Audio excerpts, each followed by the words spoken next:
आज मैं आप लोग को पढ़ाऊंगा अलंकार।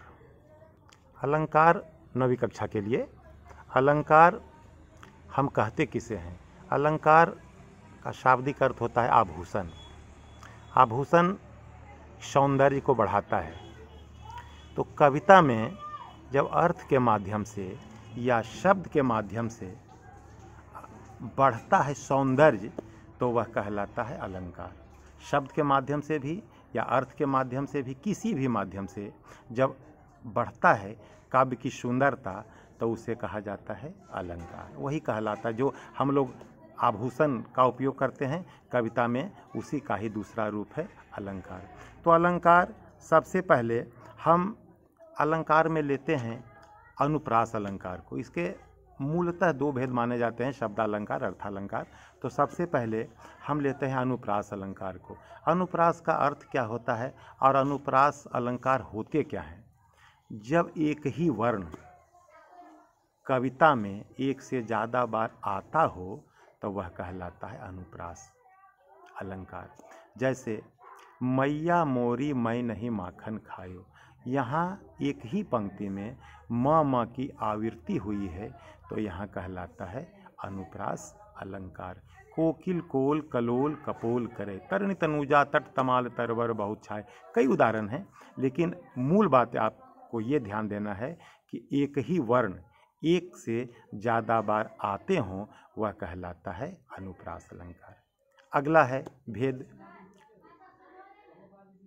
यमक अलंकार। यमक का अर्थ ही होता है जोड़ा। जहाँ एक ही शब्द दो बार आते हों परंतु दोनों के अर्थ भिन्न हों, अलग हों, वहाँ कहलाता है यमक अलंकार। उदाहरण जैसे काली घटा का घमंड घटा।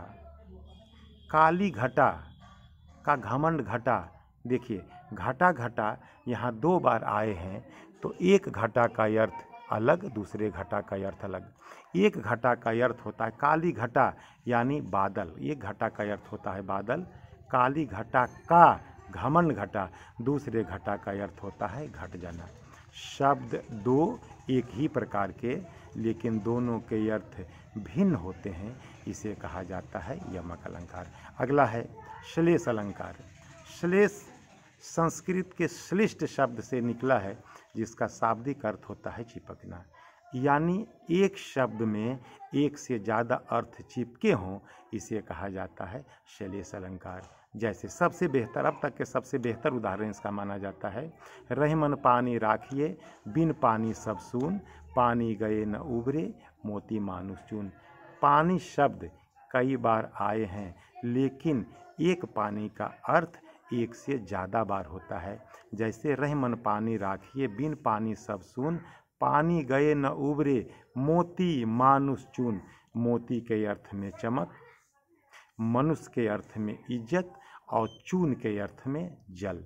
इसलिए जहाँ एक शब्द का एक से ज़्यादा अर्थ होता है, वह कहलाता है श्लेष अलंकार। ये तीन अलंकार कविता में प्रमुख रूप से आते हैं।